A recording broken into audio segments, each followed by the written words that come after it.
Here we go. Well, it's a good morning in the UK, and it's of course a good evening here in Australia, in the city of Brisbane. And Thursday night, there you go. If you're watching the show, you can see that our guest is from the UK as well. In the meantime, I'm going to hand that straight over to Priti, and she can introduce our guest. Thank you very much, Jeff. I love the idea of saying good morning and good evening at the same time. It's wonderful. And I'm delighted also to introduce you to somebody I've known for quite a few years now, David, aka the People's Lawyer. He's in the Garden of England. And welcome, David. Good morning and good evening, as you say, Priti. Yes, thank you. Yeah, Kent. I would say sunny Kent, but it's not sunny. It's a bit dim and it's dismal and quite grey. Probably going to rain as well. So, but yeah, here we are having our international conversation. Yes, Northern and Southern Hemisphere coexisting at the same time. It's just magical, really. So, David, would you like to introduce yourself to the Southern Hemisphere and let them know how come you're AKA the People's Lawyer? What's that all about? Well, because I wasn't born the People's Lawyer. It's something that landed on my head 5 years ago. Wait a minute. It was November 2020, and the alleged rumor known as AKA COVID, the alleged rumor, which was, as we know, a media virus, not an actual virus, was in full swing, and there were gatherings around the country, and I had been whipping up anti-COVID fervor on the streets of Manchester, which is my hometown. I since moved from Manchester to Kent about 4 years ago, but I'd built up a reputation. I was arguably the first man or woman on the streets of England to actually show dissidence to the narrative, because I had the equipment. I had a microphone and PA system, and was at a loose end. I've been self-employed for a long time, and they brought the world to a standstill. And I thought, well, this is my opportunity to get out on the streets and to live the dream of a public speaker with no audience. So I went out on the streets, April of 2020, and maybe May. I cried because I think in April people was too frightened, and I had literally one or two people listening in for the first few weeks. And then by May, I built up the audience to about 40, 50, 60. But all I was doing was saying, this is a hoax. And this is not, we're being misled. We're being corralled into something quite nefarious. And that got me a reputation. And the people in the northwest on the coast, Morecambe, which is in Lancashire, invited me to come and speak to them. And this by now it's the winter, it's November, and the police were looking on. And as I introduced myself, I thought, well, I'm not going to give them my name. What do I need? What should I give them? I need to give them something else. And it landed on my head, the phrase "the People's Lawyer," because 30 years before, maybe even 40 years before, well, certainly 35 years, I had been a trained and qualified lawyer.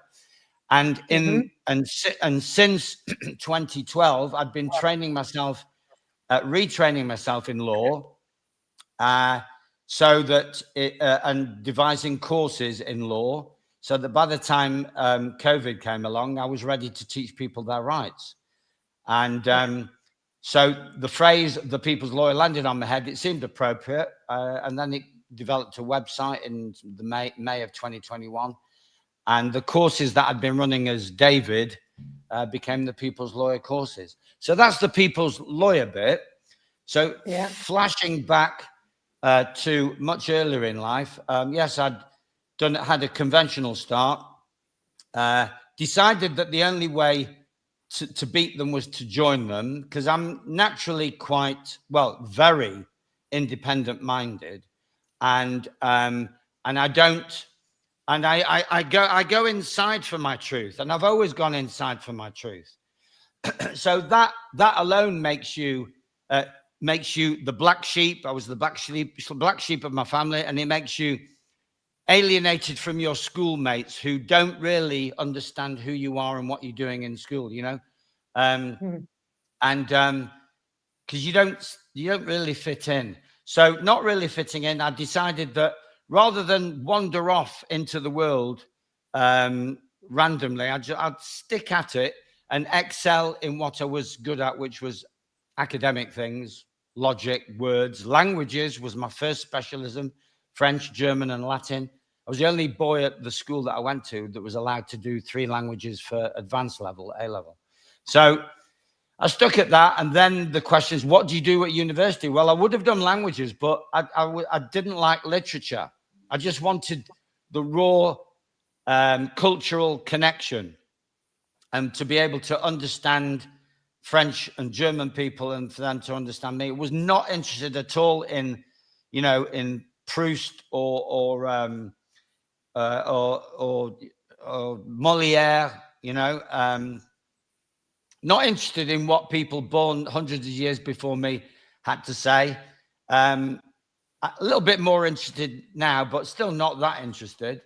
You know, because, you know, the times change. I know there are some universal truths, but you know, we have our own issues in the 21st century, and I'm more focused on the current wisdom.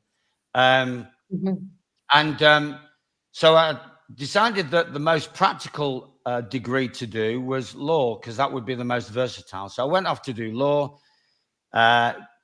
scrambled into Cambridge University, passing their entrance exam. So I did law at Cambridge.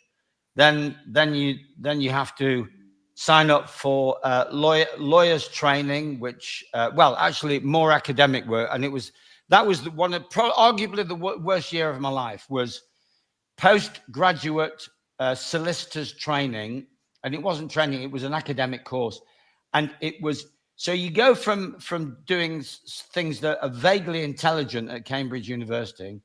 You go backwards, and they treat you like a 10-year-old at solicitors' finals exams, because all you're doing, you're not questioning anything, and you are literally opening wide and allowing this nonsense to pour in for regurgitation in the solicitors' finals exams. So it's the direct equivalent to the medical model. You know, the medical model, no questioning allowed, and open wide while we pour in this utter garbage, which we will test you on before you can get a medical license. And so the system is clearly defective. And when you're young, you're more focused on getting ahead rather than inspecting what they're offering you. So I knew it wasn't right, but I just thought, well, I want to be a lawyer to give myself the best start in life. So I swallowed it.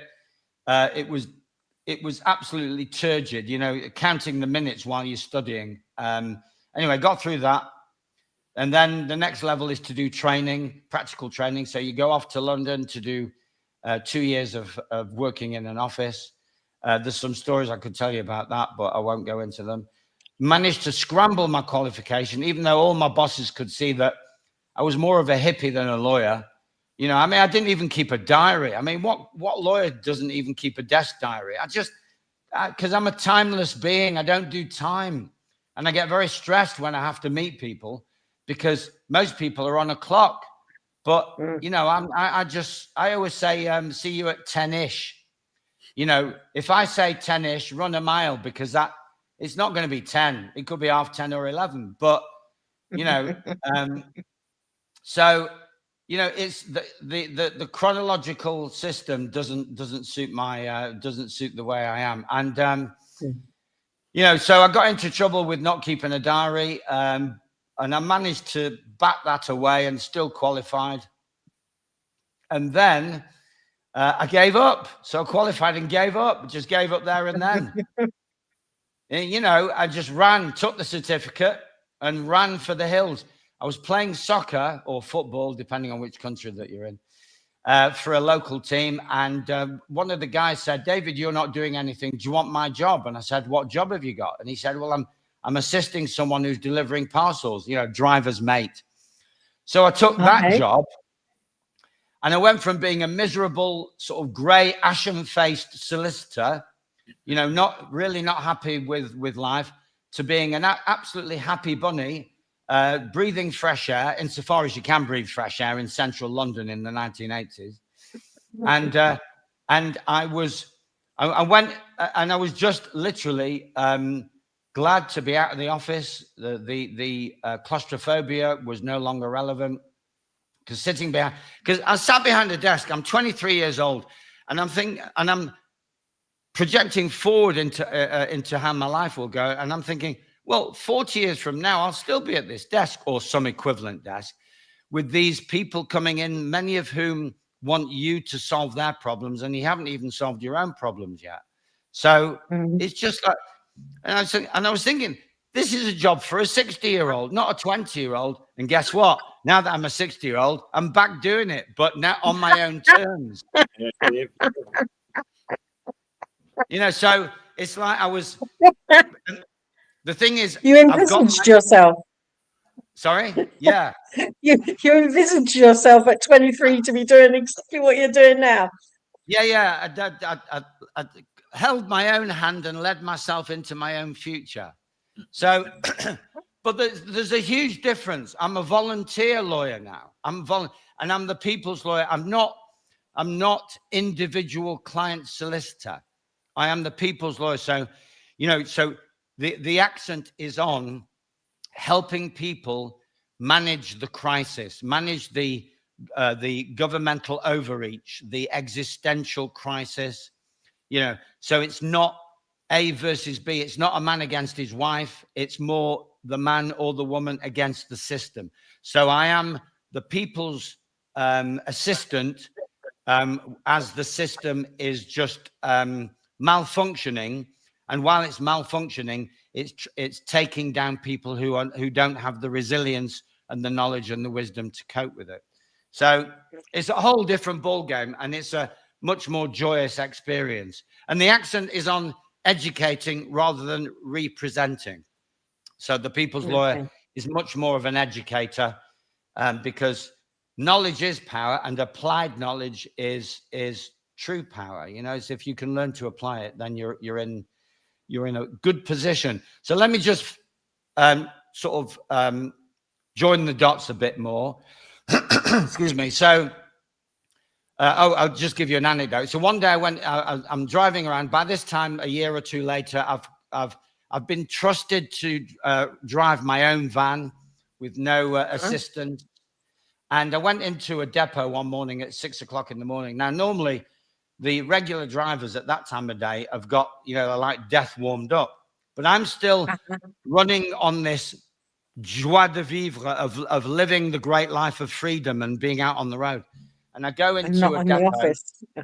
Yeah, go into a depot and with this big beaming smile. And one of the loaders, because you've got teams loading up the vans, the drivers we don't load our own vans. So we just go in, sit around while they load the vans for us.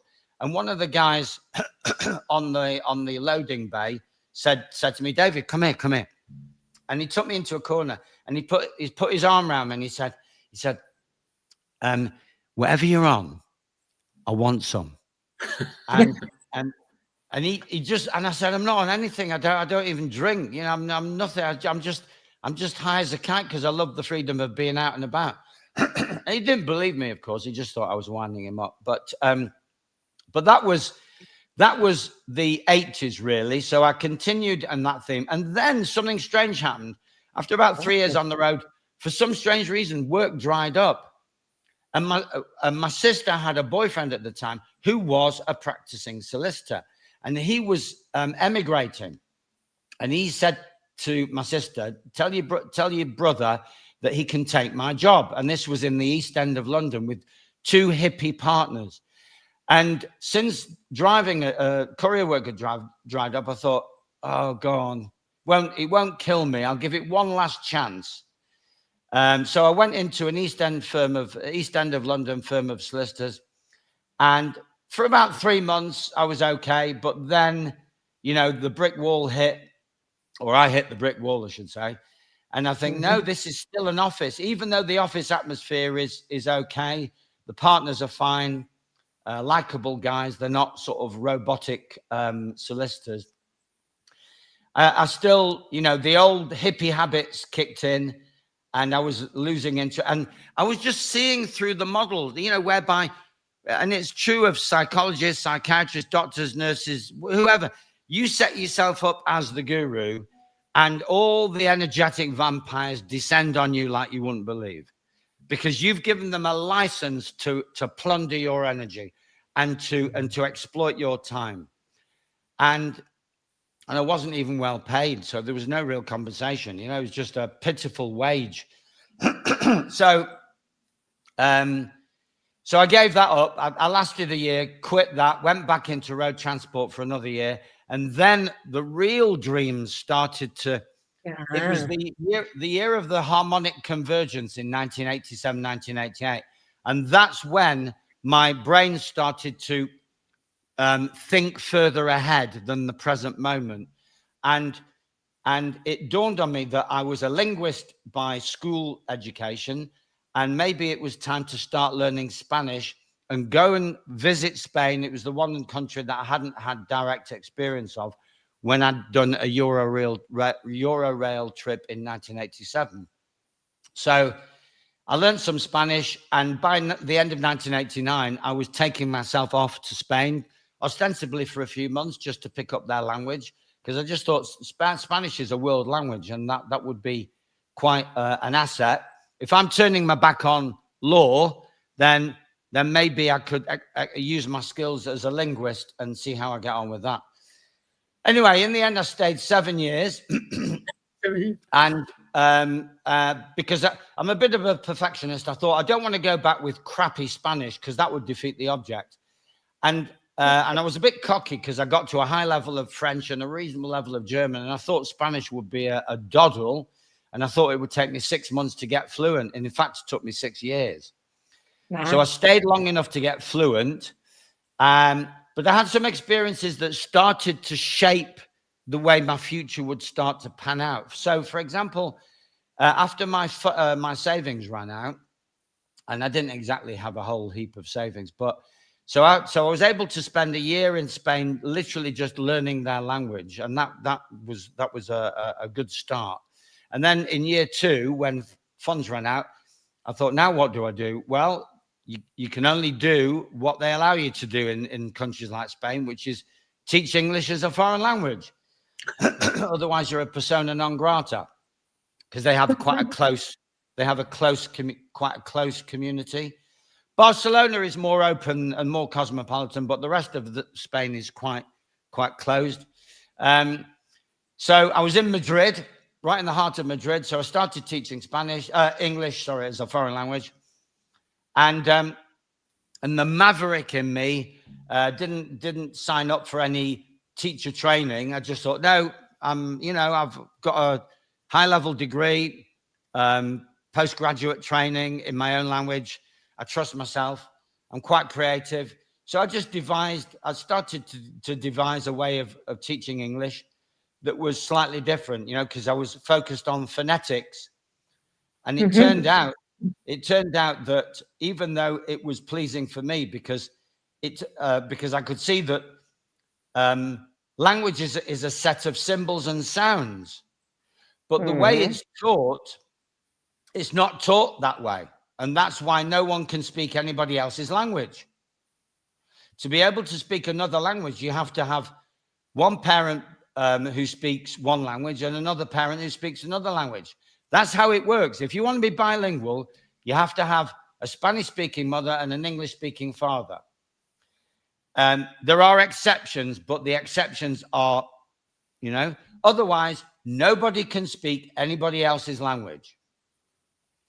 And I started to think, well, why is this? And I was teaching at academies, we call them night schools, and they come in boasting of how highly qualified they were in English.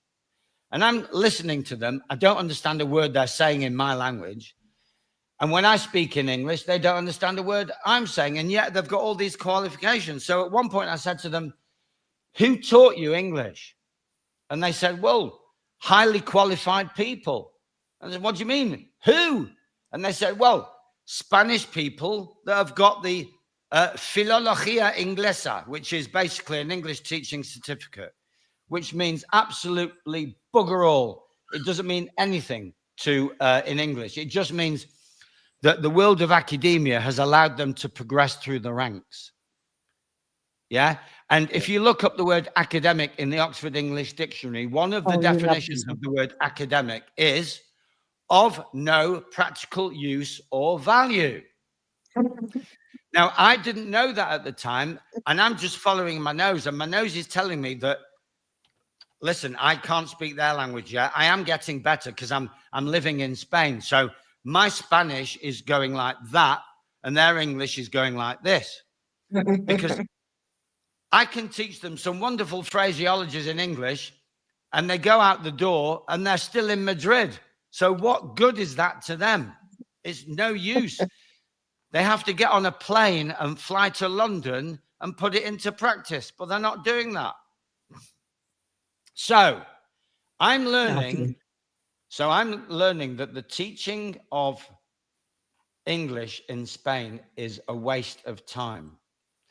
Now, I'm also learning that the teaching of Spanish in England is also a waste of time, because in my first week in Spain, I tried to order a cup of tea in a bar. That could get you locked up just there and then, ordering a cup of tea in a Spanish bar, because they regard tea as an emetic. It's something that you have when you're feeling nauseous, and you have a drink of tea to make you throw up, right? So it's the equivalent, it's the equivalent. It's the equivalent of going into a pub in England and asking for a glass of Alka-Seltzer, right? It's just anyway. So, and it features in my book, School No Place for Children. So I go in and say, un tea, por favor, because no one's taught me the phonetics. So I'm speaking Spanglish, and he goes, ¿qué? He doesn't understand me, the barman. So I assume that he's deaf. So I just shout it louder, un tea, por favor, right? So English. Yeah. So it dawns on me that the Spanish that I've brought from London to Madrid is totally non-functional. I'm also learning that the English that they're bringing into my classroom in Madrid is completely non-functional. So I'm making notes here. English can't be learnt in Spain. Spanish can't be learnt in England. I've also made notes that, so that's the academic sort of language system. I've also made notes that when I'm backtracking a little bit, during my time as an office lawyer, my first go as a trainee, I was so unhappy that it made me ill. It gave me a bowel issue. That was the stress. And I went to the doctor. I'm 23 years old, and I go with a stress bowel. They call it irritable bowel syndrome, but it was irritating office syndrome. And I knew that in my gut. But the moron of a doctor offered me a prescription, and I said, "What do you want me to do with that?" And he said, "Well, just take them." And I said, "But I'm just stressed." Anyway, so I never took a pill. So all I did was get out of office work. I changed my diet, moved towards vegetarianism, but not completely. Just cut out heavy meats and cut out dairy. Dairy is a particularly what's the word? Troublesome. I'll use that word for my system. I don't, I'm lactose intolerant. So I'd learned that the medical system has no remedy. The legal system is not right for free thinkers. So now I'm learning that the education system, the language education system, is completely corrupt and self-serving. So I'm building up a picture of dissidence. I don't know that. You know, my dissident days are still ahead of me, but so I'm just developing a portfolio of objection to the system. So I developed my own language learning system in Spain based on phonetics, and that went down like a lead balloon because it showed up all the other teachers, because they're just teaching from a book, and I'm teaching from the heart, which is where the sounds, you know, the sounds are made by the heart for the heart, and the textbooks are made by the head for the head, and you can't learn a language from the head. You can only learn a language from the heart. So, so after 7 years in Spain, I think I look around and I'm getting that office feeling again. I'm looking around thinking, I think I've reached a glass ceiling here. You know, I can only go so far. My Spanish is good, but I'm not Spanish. And so, you know, any opportunities will always be offered first to a native and then secondly to someone like me. So I'm still only going to be offered translation work, teaching work, maybe interpreting if I do some courses. And I thought, no, that's limited. I think it's time to go back. So I came back. We're now in 1997, back to Blighty, back to the UK. And and Tony Blair, oh, I still can't believe I fell for this. Tony Blair has just got in, making all kinds of promises. And I thought, well, he seems like a nice young man. So maybe life in Britain will be a bit more palatable than it was under Thatcher. How naive. That's when, you know, that's I know now, obviously, that Blair is as, you know, and he even looks, you know, the horned one is, if you're looking for the horned one on planet Earth, you don't have to look further than Tony Blair. But back then, he was smooth and charming, and we all fell for it. I was coming back anyway, but it was just another factor. So, what can you do as a refusenic lawyer and educator? What can you do? Well, I had this trick up my sleeve. I'd been a lifelong bridge player, the card game bridge. So I decided to put all the skills together, the teaching skills that I'd acquired in Spain, the bridge skills that I'd acquired from the age of 13, which is when I took up the game of bridge, and I became a bridge teacher. So this is me, you know, A plus B equals whatever. So I was teaching bridge privately, individually, privately, just private sessions of bridge. And then the Manchester Bridge Club had a vacancy, and I took that vacancy and became the senior beginners tutor at Manchester Bridge Club. And and then all the nightmares came back to haunt me. So I'm teaching bridge. I'm teaching bridge the way I think it should be taught, which is hands-on. But I'm getting cohorts of students who have come from academia. So their attitude is, excuse me, what do I do now? And my attitude is, well, do whatever you feel is right. And if it works out, you've learned how to do it. And if it doesn't work out, you've learned how not to do it. And that attitude doesn't go down well because they are used to the dynamic of open wide and pour the crap inside. Yeah. And I don't do that. I'm developing my own approach to everything, which is you learn by doing. You don't learn by listening. Nobody ever learned anything by listening. And so I just say to them, by now I'm sounding completely patronizing and facetious, because when they say, what do I do now? I say to them, why are you asking me? And they go into cognitive dissonance. Well, you're the teacher. And I go, yes, I may well be, but you're the student and I can't learn for you.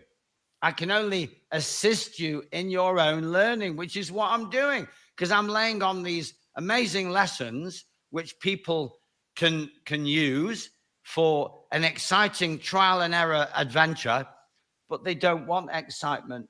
They don't want trial and error adventure. They just want to be spoon-fed so they can move to the next level. But by the time they get to the next level, they're actually not at the next level.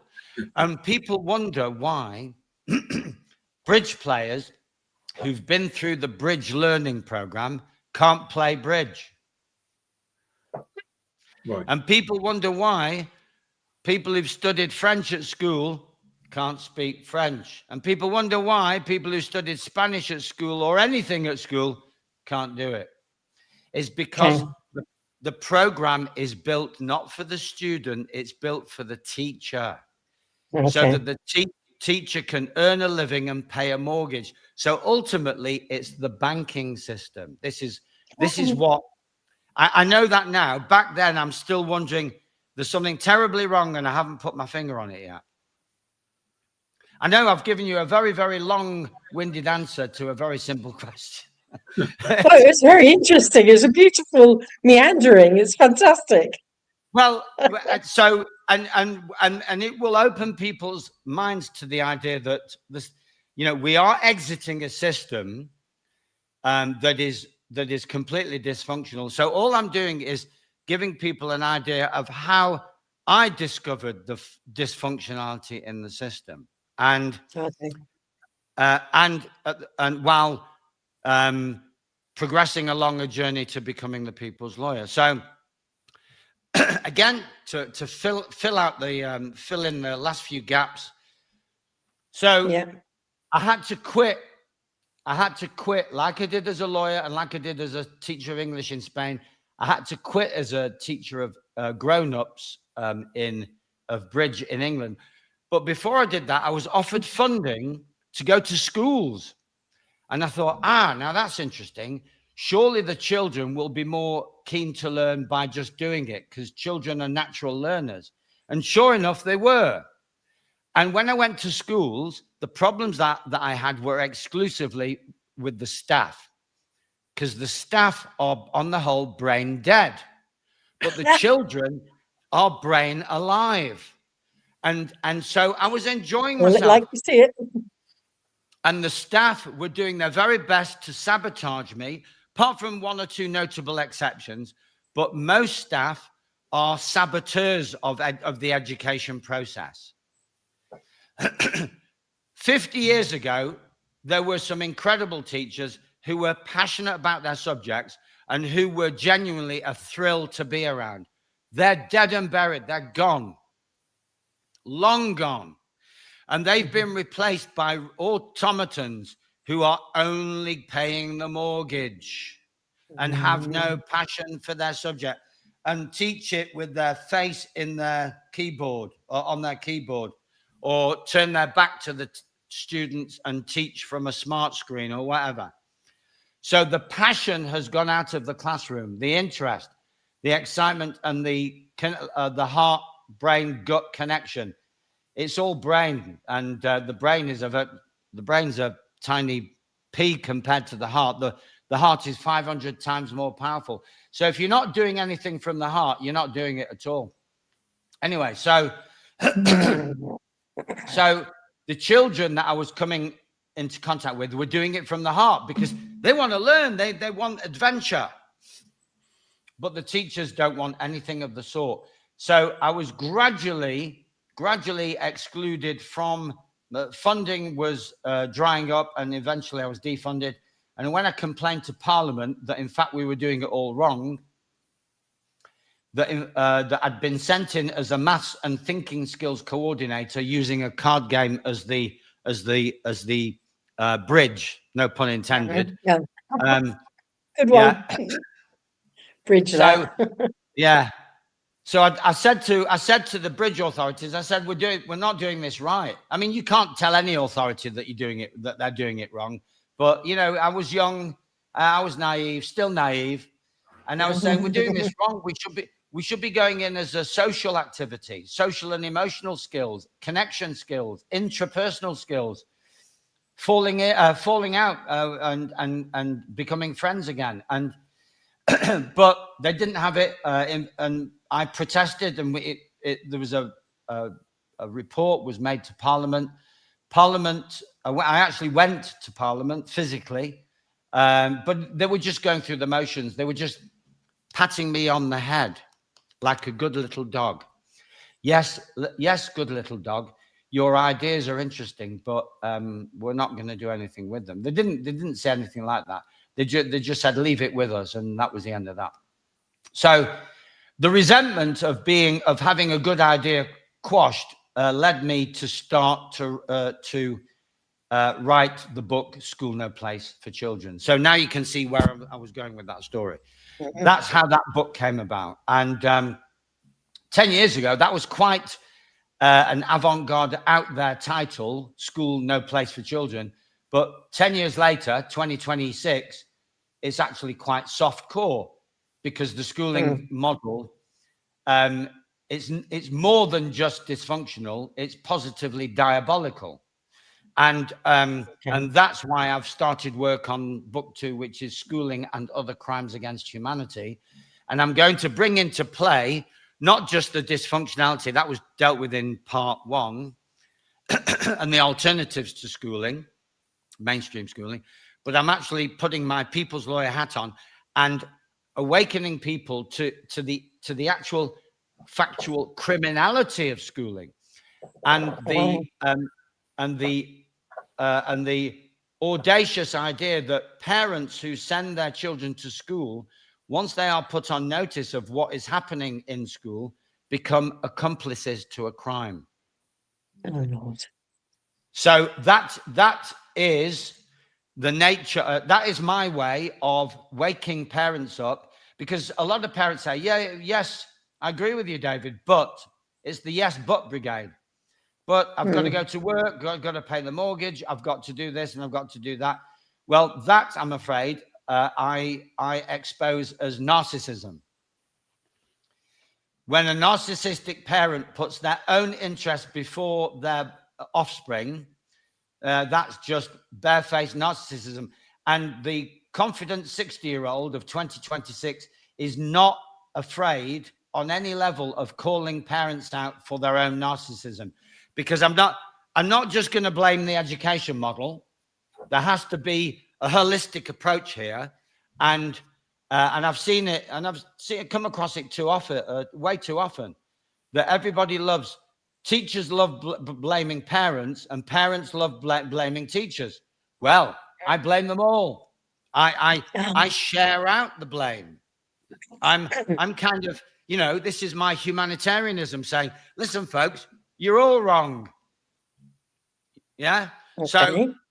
So let's not apportion blame. Let's all collectively take it upon ourselves to say, please forgive us. We are wrong. We would like to be right, and there is a better way. But before we can do that, and we are doing that, there are people doing conscious education courses and the Platonic model. It's that is already underway. But for the majority, they still need that emergency wake-up call, because the subtitle, the subtitle for the first book, School No Place for Children, was a wake-up call. But the subtitle for this second book will be an emergency alarm call. So, and yes, there are people out there who are conscious enough to have taken their offspring away from the system. But some of them, in fact, the majority of them, are more woke than awake, and they are still running the trauma-based fear model. And so, if the figure of authority comes knocking at their door, they panic. So we need to give them the knowledge that they will require to calm them down. So that's where I am at the moment, is to give people the emergency alarm call and the knowledge that they need to put the system back in its place. There you go. That's the longest sentence I think I've ever spoken. So what would you say is the hardest part of what you're doing? Getting past people's fears and traumas. So people need healing before they need knowledge. Because knowledge, unhealed knowledge doesn't heal you. Healing heals you. So they have to, and healing only comes when a man or a woman owns up to their own dysfunctionality, owns up and faces their own demons, using that old cliche. So, for example, when they say, I, the man, am afraid of authority. I, the man, no longer wish no longer to be afraid of authority. And I am going to take steps to pull that trauma. It's a somatic process because we are 99% water, 70% water in volume, but 99% in chemical composition. And water carries messages. And if those messages are messages of early childhood trauma, just the trauma of being dropped off at school can affect people for their entire life. Because how do they know at the age of 4, 5, or 6 that their mum or dad is actually going to come back for them? How do they know? Yeah. So most people, or many people, spend the first day in school just crying their eyes out. Now, so that means when you start school, you're already down, energetically down, or reduced, energetically compromised. Let's use that word, compromised. Schooling now, for the next 10 to 15 years, kicks you repeatedly while you're energetically compromised. And it's entirely, and then we could go back to the medical birthing, which is something that your other speaker spoke about the other day. I won't go down that road now. So when you add up all the major milestones in your early life, medicalized, traumatizing birth, feeling rejected and abandoned on the first day at school, feeling humiliated, isolated, punished, made to feel unworthy for the next 10 to 15 years in your formative years, and then exploited by the banking, legal, medical system later on in life, brainwashed by the MK Ultra media model and TV and what have you. So if you're half sane when you're 40, 50, or 60, you're doing very well. That's half sane. Sane in the meaning of healthy, like the Latin sano. You know, mens sana in corpore sano means, so sane as in healthy, well, balanced, centered, grounded. If you're halfway there later on in life, you're doing very well, because that means you can easily retrieve the other half. But most people, not even half sane, which explains all the vices, the alcohol, the bingo, the gambling, the drugs, the sex, the rock and roll, the distractions, the noise. Most people, I always say to people, imagine, when I'm talking about the difference between children and adults, imagine an empty room. If you put a child in an empty room with just a cardboard box, it's the start of a dramatic adventure. So they'll cut the cardboard box into figures. The figures will talk to each other, and they have, they can create something out of that. If you put an adult into an empty room with a cardboard box, you will need to call social services within about 30 minutes. Okay. And I saw that at the bridge table in schools.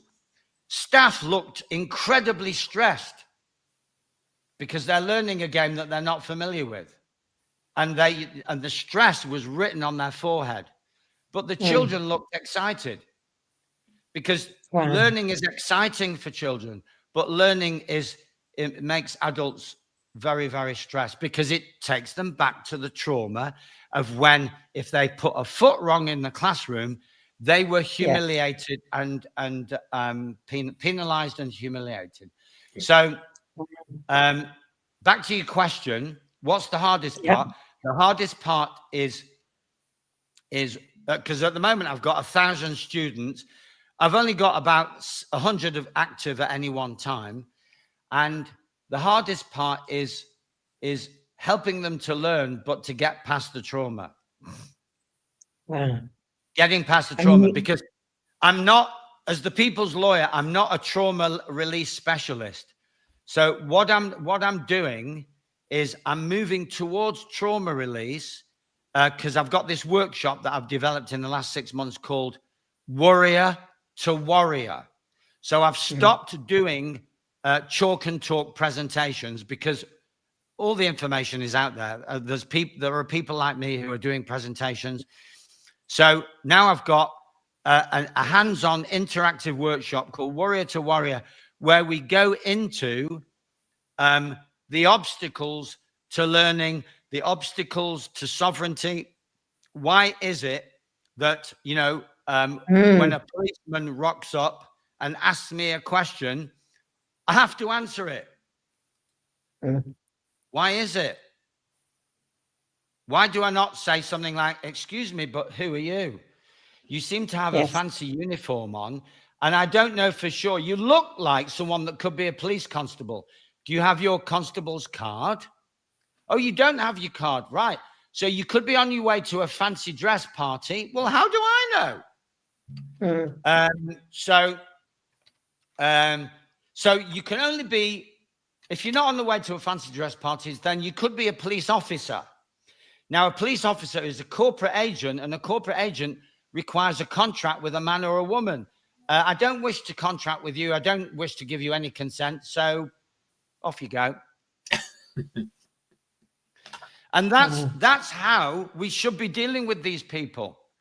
But sadly, not enough are. They are still going into panicked, traumatized child mode and complying, answering questions, filling in forms, giving their name, just like they did for 10 to 15 years in the classroom. So the sovereignty, to be a sovereign is actually incredibly straightforward. All you have to do to be a sovereign is answer a question with a question. Ta-da! Okay. What's your name? Who's asking? Where do you live? Who's asking? Am I obliged to answer that question? Actually, I've got some smart-ass answers for these questions. Where do you live? I live here. Yeah. That's a fact. I do live here. And if I move over there, then I'm living over there. So now I live here. And now I live here. And if they show you, I haven't got anything with my, if you hold up your driver's license and they say, is that you? No. That's a driver's license. Yeah, it's a piece of plastic with an image on. So it highlights the insanity of the system and the fact that they're just automatons asking automatic questions and expecting automatic responses, just like the teacher did. The teacher used to do the roll call, the registration. Edelman, here. Barnes, here. Ciclatera, here. Pollard, here. That wasn't even your name. It was the legalese name. It was the name that the government assigned to you and made sure that the school affixed to your identity. What we should have been saying is, excuse me, sir, but that's not my name. My mum calls me David. And how do I know she's even my mother? A woman. The correct answer is, somebody pointed this out. I think it was Cal Washington pointed this out on a podcast recently. The woman who claims to be my mother and who I assume to be my mother, when she wanted me to eat, and she'd call me David, I think in his case it was Tricky or something like that. Anyway, so we are being assigned a label which has nothing to do with us. And that label is a property tag. It's a government property tag. And the first thing that people need to learn is that when they are using what they assume to be their name, John Smith, Jane Doe, It's a property tag. It's got nothing to do with them. So the first thing you need to do is to divorce. You can divorce from your legal name. There's many ways of doing it, both mentally and legally on paper. But the first step in the process is to realize that you and the name are not one. And I very recently picked up from some other practitioner who I don't even know, because it was something that I saw online that had been forwarded, that you can now write his suggestion, and it's total genius.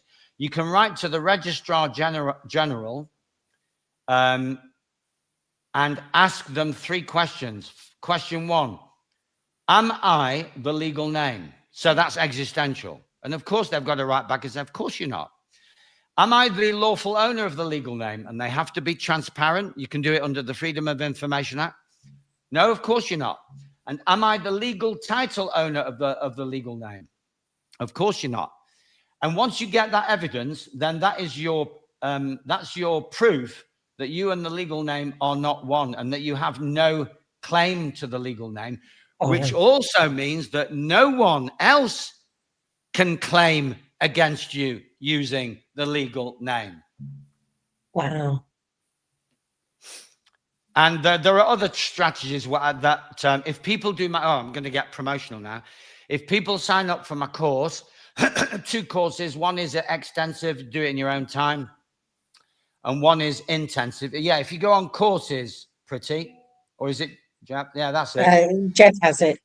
Jeff's got it. If you go on courses, you can see that there's an extensive study course where you learn all this in your own sweet time, and you just, for an extra fee, you can sign up for twice monthly live Q&A sessions. But otherwise, you're at home in your own time. Yeah, the silver package. So bronze packages, you just get the course and you do it in your own time.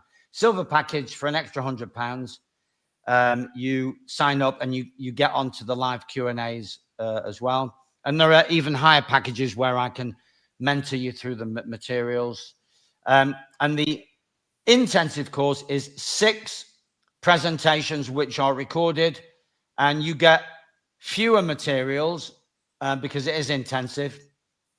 And we do it over 6 lessons. I've actually, in theory, got one starting on Tuesday. I say in theory because the take-up is quite low at the moment. It may start the Tuesday after. So it'll either be Tuesday the 3rd or Tuesday the 10th of February. We will start the intensive for 6 lessons, 7 o'clock Greenwich Mean Time. Both courses have been attended by internationals. So I've had Australians, Americans, South Africans, Hungarians, Canadians, because what I teach is universal. There are some local references, statutory references, local to the UK, but they can easily be translated into US Constitution or US statutory codes or Australian acts, legislative acts. That's not difficult. Excuse me. And I just had an email testimonial from an American PhD who did my course 4 years ago when it was nowhere near as good as it is now. And she said that she'd like the latest upgraded materials, and she'd just like to say that it was the best investment she ever made. And she was able to use it the way it was intended to see off the schooling authorities and the tax authorities. So if you want freedom for yourself, your offspring, and freedom from taxation, then my course is one of the best places to come to, if not the best place. And it's a very broad course. It covers, there's quite a lot on protecting property, person, children, and the accent is on freedom from tyranny, and it says it's the slug line. It's freedom from government tyranny. So if you are exiting the matrix in your mind, if you've seen through the system, if you've seen through the lies, but you want an extra level of confidence to navigate your exit, then my course is as good as it gets. It certainly worked for me. I wrote to the Inland Revenue 10 years ago and just said, I've gone private, and I haven't heard back since. Yeah. And this self-protection that Jeff is showing up, avoiding conflict with police, personal accountability notice, fee schedule notice, false imprisonment. These are all activities that most people do have to navigate. Well, the fee schedules I regard more of a placebo, because the system you won't be able to enforce them using the system. And until we have our own lawful courts, they're just I wouldn't say empty threats, but they can be used in commerce to create something called a lien, L-I-E-N, and besmirch the credit rating. And for expert use of that, then I would recommend Rob of Observation Deck. Okay. That's his expertise. I just prefer to teach people to use the system against itself. So the biggest I would say the biggest weapon that we have are the privacy rules themselves. In the UK, GDPR, Australia, it's the Privacy Act, privacy codes in America, because they've gone headless. They're headless chickens. And when one agency gives your data to another agency, it's invariably a serious breach of the data protection. Mm-hmm. And we have case law in this country. It's Vidal Hall versus Google Inc. 2015. Data misuse alone is actionable. So all you need is to show data misuse, and you show data misuse by asking them to show lawful basis. And if they can't show lawful basis, then you've got prima facie evidence of data misuse, which you can action in a civil claim. And you can bolster your civil claim by going to Information Commissioner's Office and getting a favorable report that, yes, they had no lawful basis, and that you can use that. That's £2,500 in the bank for breach of data protection. And you can add on to that any civil claim as well for distress or harassment. So that's your basic defense mechanism against debt collectors or against banks who put the matter in the hands of a debt collector. So we learn to celebrate when a debt collector is coming for us, because they're coming with no lawful basis, no legal claim, because they don't have a contract with us and they don't have a deed of assignment. So that's no legal claim and no lawful basis to process our data. So, so that's the knowledge. It doesn't take too much to acquire it. So the next level is to get past the cognitive dissonance that no one can come to your door in a civil matter. And if they come to the door with the police, then the police can go to prison for 14 years. Yeah. So these are the things that people need to know. And it is written out on the latest hard card is the Personal Protection Card 2026.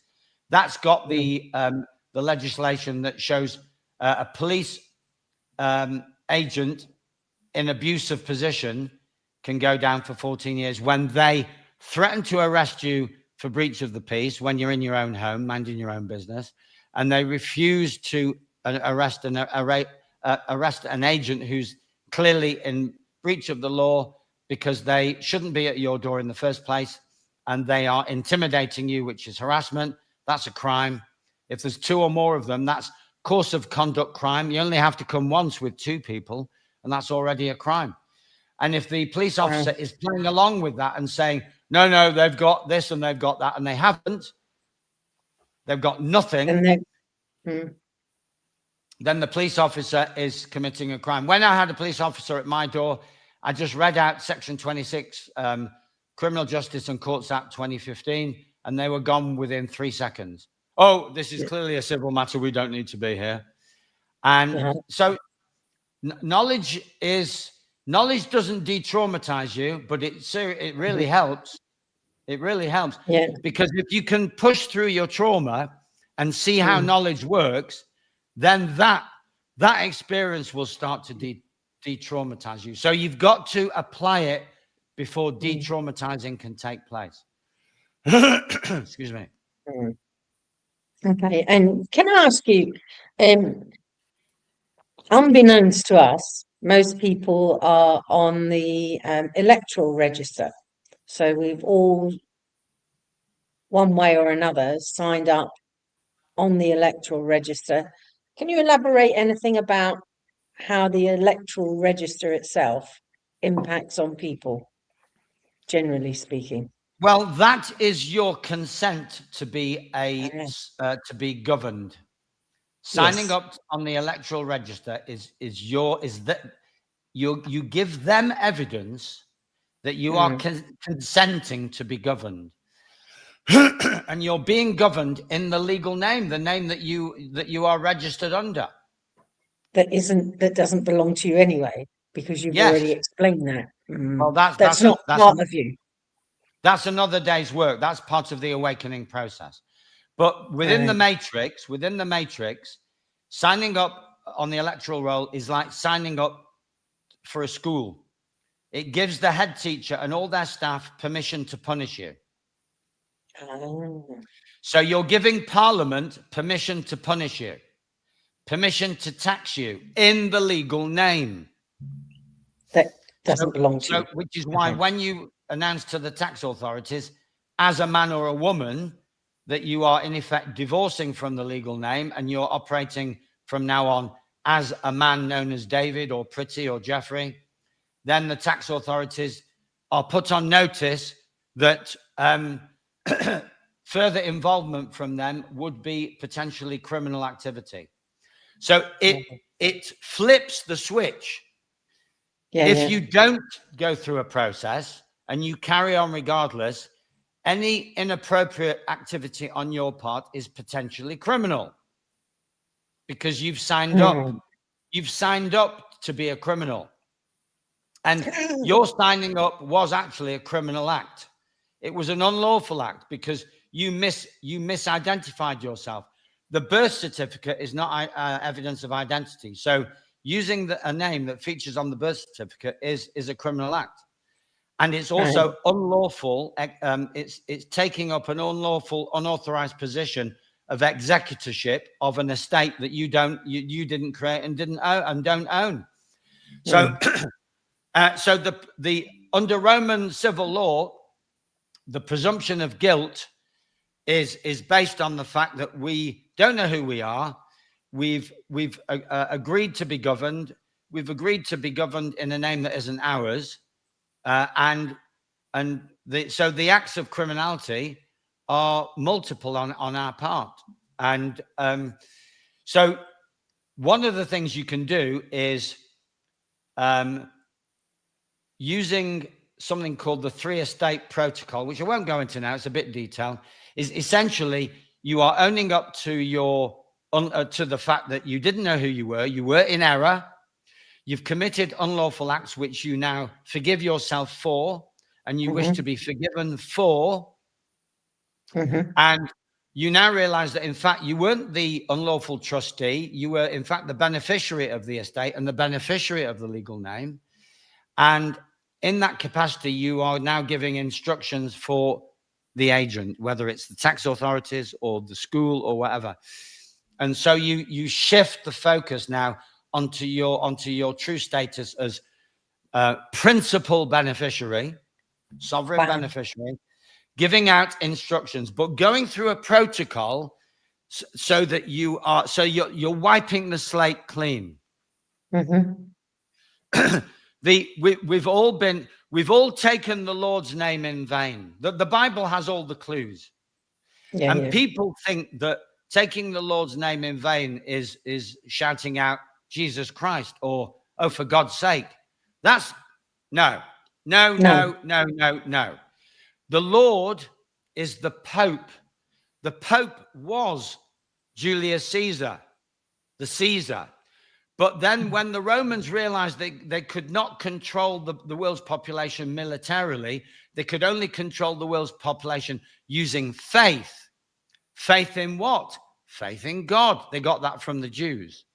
So they did a pact. Faith in God became, and God's representative became the Pope, and the Pope became the Lord in capital letters.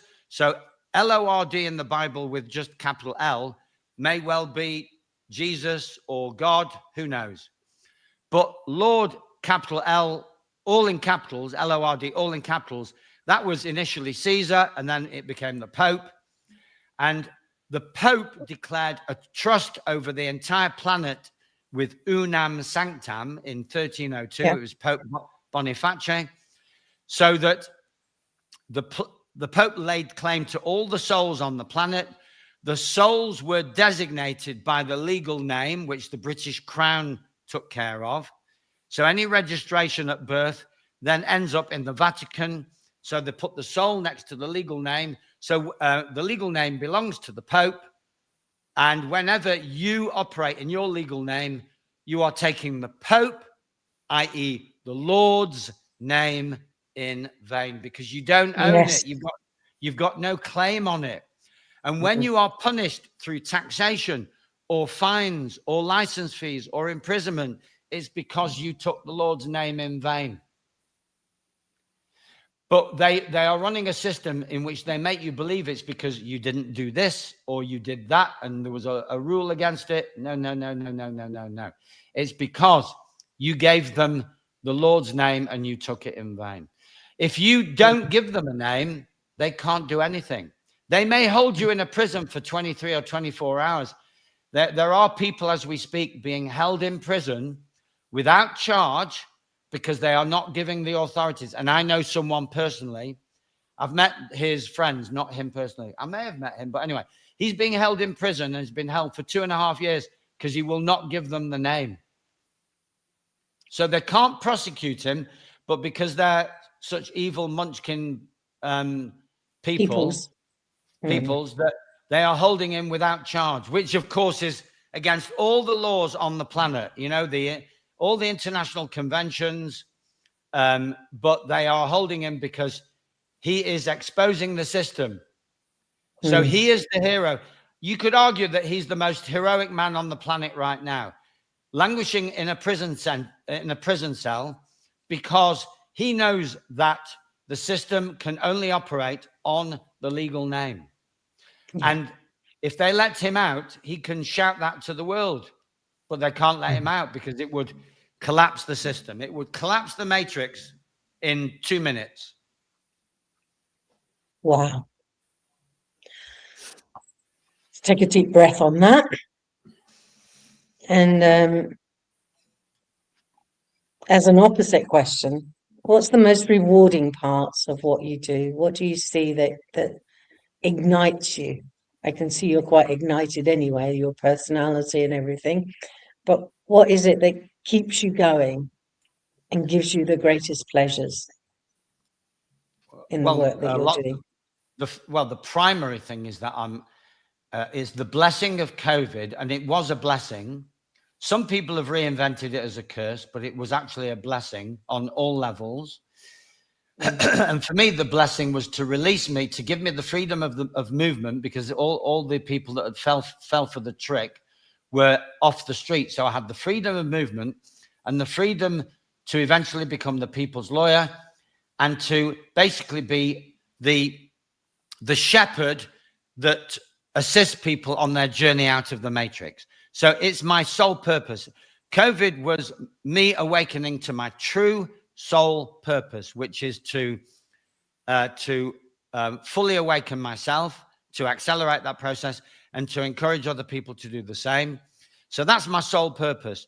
The other thing that gives me nourishment is the appreciation that I get from people who email me in and tell me that the work I do, that they say things like, thank God that you're doing what you're doing.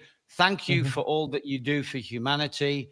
So it's a very, it's like I've got the fire, but they're fueling it. They just add fuel onto that fire.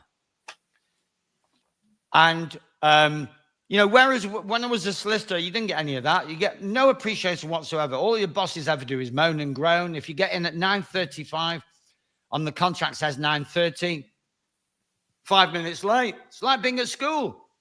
Clients don't give you an appreciation because they think you're getting paid. Well, you are getting paid, but you're not getting well paid. So nobody ever bounces into a solicitor's office and says, ta-da, boy, have I got news for you. Right? So it doesn't happen. Whereas as the people's lawyer, I get people saying, wow, David, I sent your letter, the one you helped me draft to HMRC, and I've not heard back, and it's been 18 months. Or somebody recently was summoned for a jury service, and this is actually quite poignant.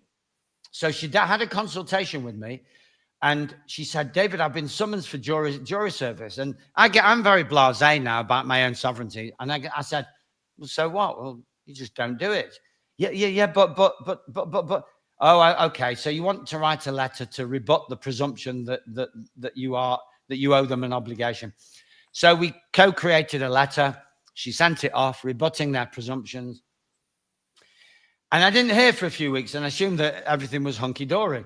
So then she booked in for another consultation, and she sat there on the Zoom call, and I said, so have you heard from the jury service people? She said, yeah. So I said, so what's the outcome? She said, I don't know. I said, what do you mean you don't know? She said, well, I've got the letter here and I'm too frightened to open it. That's me. I would be like that. Right. So I said, right, first of all, take a deep breath and let's open it together. So she opened it right. And then she went off screen for a few minutes to read it privately. Then she came back and she goes, oh my God, what? You won't believe this. She said, go on then, try me. Right. She said, it says, we appreciate from your circumstances that you are not, that jury service is until further notice not appropriate for you, and we therefore thank you for your letter and bid you a good day, or whatever. It was a Dear John letter. He said thank you but goodbye. And I said, so what was the problem? She said, well, I'm too frightened to. So people are even frightened of good news. Yeah, and it's an envelope and they don't know what's inside of it. Yeah. And it's really, really scary to open up something. Yeah. And so that shows, that we are playing catch up. There are not many grown-ups in the world. Most people are children. And the journey from child to grown-up is a journey of authenticity and honesty. So we have to own up to our fears, phobias, foibles, anxieties, and we have to turn towards them, not away from them, just turn towards them. And when you turn towards them, you think, hang on a minute, that's not such a big deal. And that was planted in the classroom, and I'm no longer in the classroom. So it's not, it can be done in minutes, seconds maybe, but minutes. And so that's what the journey of the warrior to warrior is all about, is realizing that in fact it's all been a bit of a charade. It's all been a bit of make-believe, that it's not our true journey. Our true journey is towards expansion and creativity and imagining, like it says, dreaming the new dream. It's coming out of the nightmare, but realizing that the nightmare is not real. It's just a figment of we've created it in our own minds. The teacher was never going to give you any real punishment because they would go to prison. And when the stop me if I said this before. No, I think I said it yesterday on another podcast. But there's somebody very recently told me that their boy or girl, can't remember, I think it was a girl, was told to was told to do something in the classroom. Have I? Oh, I think I said No, this no. off air. Off air, I yeah. said this off air, That's yeah. great, yeah. Go for Yeah, it. yeah, So- yeah, yeah. I'll repeat it though. It's very good. Yeah, I will repeat it. So this teacher gave this entitled authoritarian instruction, command to a girl of 10 or 12 or 14. And this girl is a dissident. She doesn't want to be in school, but for various reasons she is. So the teacher said, right, Rachel, go and get that textbook from the back of the class. And Rachel, being very pragmatic and being probably a new human, one of Mary Rodwell's new humans, said, excuse me, sir, but I'm here as a volunteer. And you've just given me a command. And I don't think I'm going to comply with that because, you know, are you going to pay me? Why are you giving me a command? You're paid to be here. So with all due respect, I suggest you go and get the book because you're paid to fetch it and I'm not. Now, there are more children being born who are going to take that approach. And we have to celebrate this. And so I have a mixed attitude to having boys and girls still in the classroom. If they are the new humans, they can pattern interrupt and they can cut the authoritarianism in its tracks. So, so it's very nuanced. I would suggest, yes, if in doubt, pull your boy or girl out of school because there's no education on offer in school. It's just authoritarian, totalitarian indoctrination and traumatization and gender realignment. And that's at the shallow end. And there's probably worse going on at the deep end, at the, you know, child abuse end of the spectrum. But if you trust your offspring because you can feel their power, let them go in and redefine the classroom dynamic because there are boys and girls doing that, like the one I've just mentioned. So it's an executive decision. It's not binary. It's not, you know, do or die. It's have a think about the nature of the boy or girl and whether or not you trust them to go in there and basically destroy, absolutely sabotage the classroom environment. That's my nature. I am a saboteur because I do believe that you can't build on faulty foundations. We have to clean up. We have to clean up the basement. Go into the basement, clean it up, and then build on top of that. Somebody said there are alternative off-grid communities being built. They will be the way showers, but in the other communities that are still matrix oriented, we have to use the way showers as inspiration to do the cleanup work and make people want to be more like the way showers. So it's going to be, you know, that's if we are going to come into unity. Otherwise, there'll be a split, and in one world there'll be AI running the show, and in another world it will all be more heart-centered. That's always an option. I mean, you know, there's no reason why the world can't split so that people get what they want. Some people don't want authority. Some people don't wish to be free. They literally do not wish to be free. And amazing as it seems, we have, or sad as it seems, we have to respect that. I know most people I know do not wish to be free. They just don't want it because freedom comes with responsibility. Responsibility requires resilience. Resilience requires knowledge and skills, and they don't feel that they have that knowledge or skill set. Yeah, well, never good enough. I have to say, I've been watching your Jeremy Clarkson's and Clarkson's Farmer. It's been the most riveting piece of real life experiences and reframing people's understanding of what it takes to be a farmer, to produce the food for the plate. It's just phenomenal expose. Yeah, well, I mean, again, being brutally honest, which I like to be, I think I'm allowing myself that brutal honesty these days. most people, the education system is a factory production line for narcissism. Narcissism has, and I put this in one of my lectures. It's on one of my videos. Some of the defining features of narcissism are laziness, can't be bothered.com, don't feel worthy of anything different or better.com, and vampirism, energy codependency. So that's what narcissism. People have got certain phrases have been weaponized in the mainstream, and narcissism is one of them. Psychopath is another, and you know, surgeons and pilots are often psychopaths. You know, certain jobs require the nervelessness and the lack of remorse. You know, otherwise you wouldn't be able to cope. So, you know, the world is diverse and it's big enough to accommodate all types. And we have to accept that some people, especially the younger ones now, they are narcissism on legs. And so they are not easy to reach.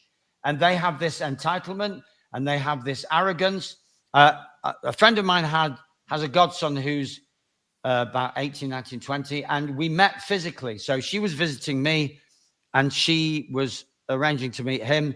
And on that same night or the night after, I was doing one of my talks. And I said, young man, why don't you come to my talk? And he looked at me with such dismissive, like, you know, like, listen, old man, what can you teach me? My knowledge is fresh. Yours is ancient history. That was the look on his face. So, you know, this is what we're dealing with. Well, they are building their own world, and in that world, they'll have their own challenges, but it won't be a world that we inhabit. We will have fresh air, freedom, creativity, and ancient wisdom coming back. They will have something else. And, you know, unless some cataclysm, the grand solar, you know, the grand solar flare, or whatever, awakens people, some grand calamity, a tsunami, I don't know. Something may happen this year, actually. It may even happen in February, something major. But without that major calamity, the narcissist will just opt for AI and surveillance. Like, was it Shenzhen in China is 100% surveilled, AI controlled city, 15 million people.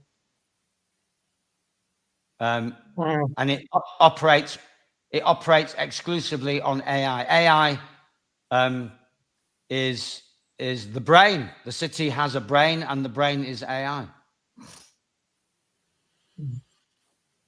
So do you see anything tremendously positive coming out of what you've been doing? I mean, some of it sounds a bit dire, but where's the upside of all of this? I've just given you the upside. Freedom. It's all freedom of choice. Yeah. Fresh air. Fresh air is, people have, the upside is that we ultimately all have a choice. It's a free will choice planet. That's the upside. And so awakening, really being conscious, is really no more or less than about realizing that you have a choice and making the most sensible, rational, reasonable, mature, self-serving and community serving choice. So in the AI world, the narcissistic world, it's all about service to self.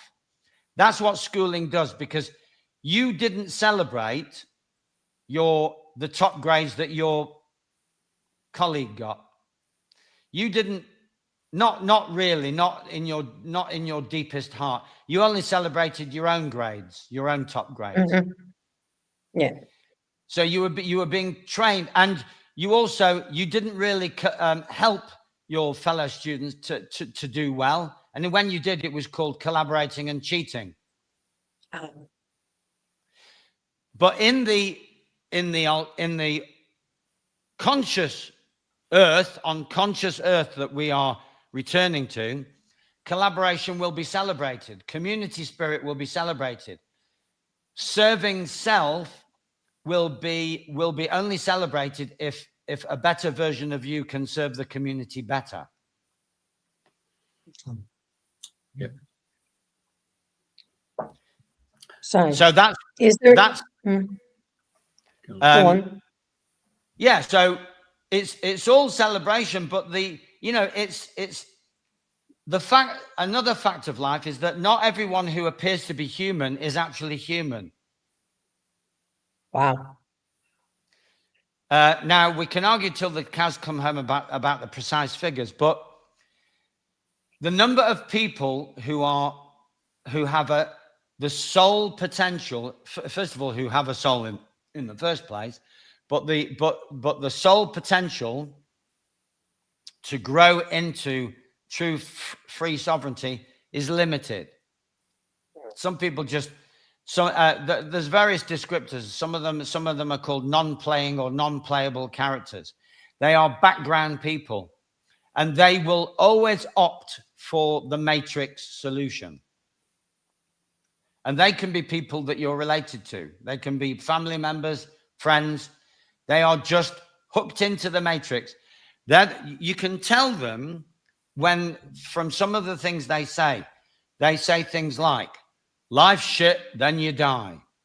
Yeah. That's someone with no soul. Or there are only two certainties, death and taxation. No. All right. Yeah, because that's not authentic truth. Taxation is a social construct, and death is just a passing phase. As we know, there's no such thing as death. You're physically focused, and then one day you're metaphysically focused. Well, that's not death. That's actually life. You could say that being in a physical body is a form of death.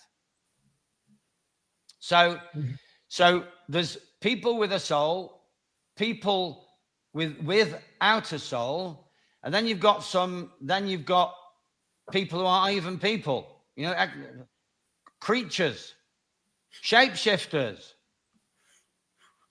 So this is not coming from me exclusively.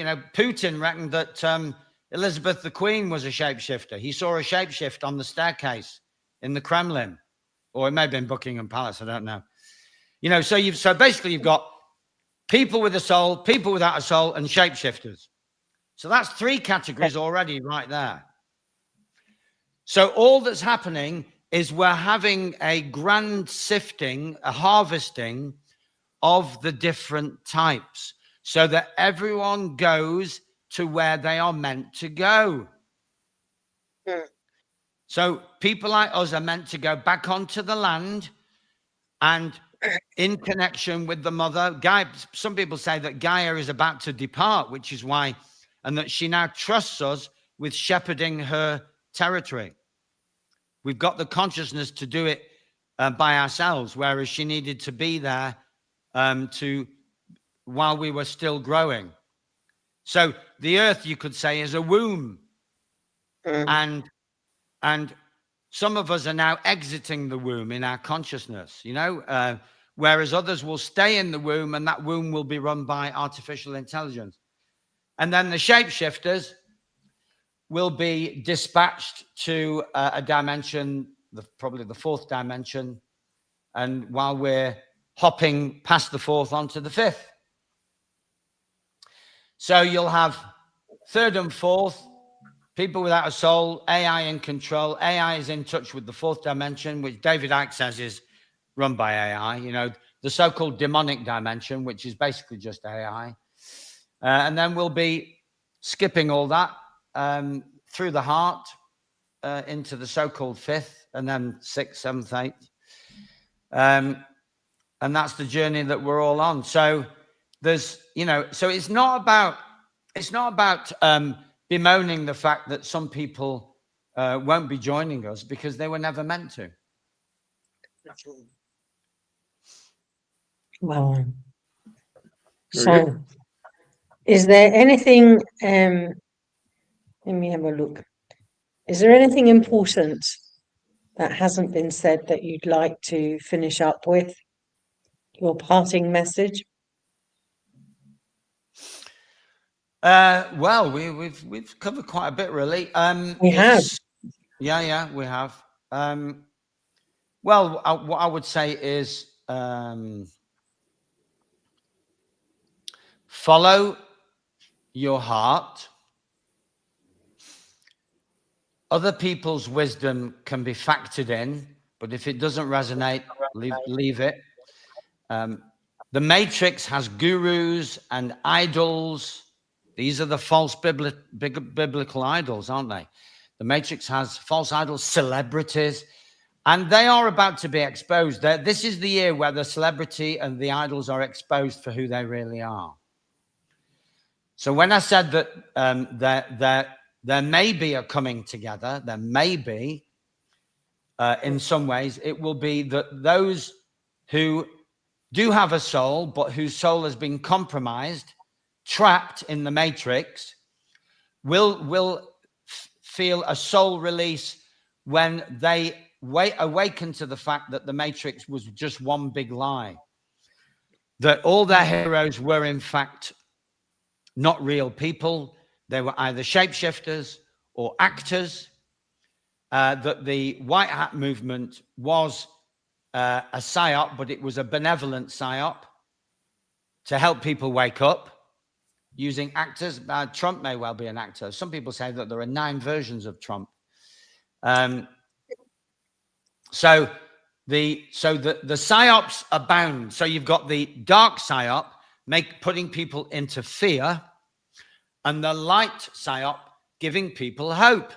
And then those who are trapped in fear, which we call the black pill, dismiss the people who are registering hope as, oh, that's just hopium. But the white hat operation was in fact designed to maintain people in a higher vibration full of hope, but inspire them to move forward in their own lives and be the change they wish to see. So in conclusion, I would say, people, if you have a dream, keep on dreaming that dream, but don't just dream it, do it. Be that man or woman that you wish to see, the one with skills, the one with dreams, the one with abundance. And that abundance has to be redefined. It's got nothing to do with the bank account. It's your sense of absolute potential, that zero limitation. So the Matrix put limitations on us, and it made us ask for permission. And if you're living a life permission-free, I wouldn't say I'm permission-free, but I'm very low on permission. If you see what I mean, that most of the permissions come from me. I give myself permission to be, certainly on the being level, I can be whoever I wish to be. Because I'm still in society. It's not a question of doing whatever I want, but I can do, within reason, I can give myself, my timetable is created by myself. My activities are entered into by myself. So permission is essentially given by self for self, and the demands, the external demands on us, are filtered through that permission. We have to give the system permission for it to make any demands or take any energy or time from us.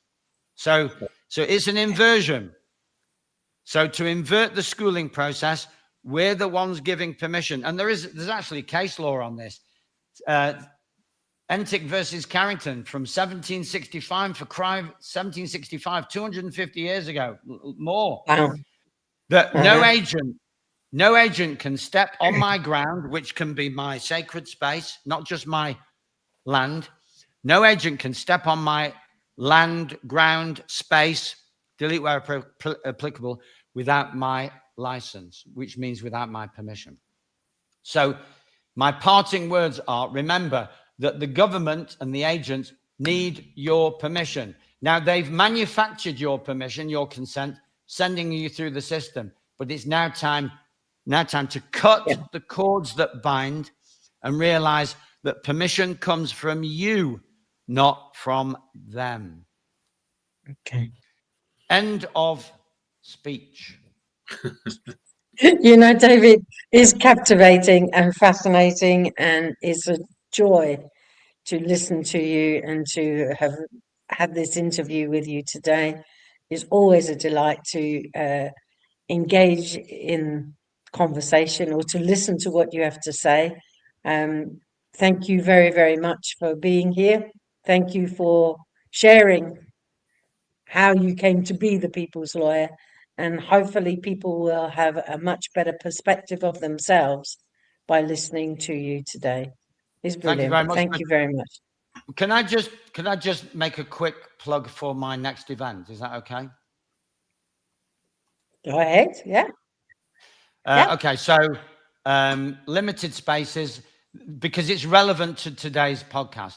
For those who would for those who would like to de-traumatize and to strengthen their resolve to be the change they wish to see, my next workshop, there'll be plenty more, is in Staffordshire, Northwest Midlands of England, on Saturday, the 7th of February, that's 7th, 2 o'clock for 3 hours. And I'll send you the link. There's an Eventbrite link, and it's on my website as well. Okay, good. So thank you very much for that. Thank you, Priti, for being a gracious hostess or host. Thank you, Jeffrey, for hosting, and it's been a pleasure. Very, very. Yeah. You've made me laugh, which is brilliant. All right. Thank you very much.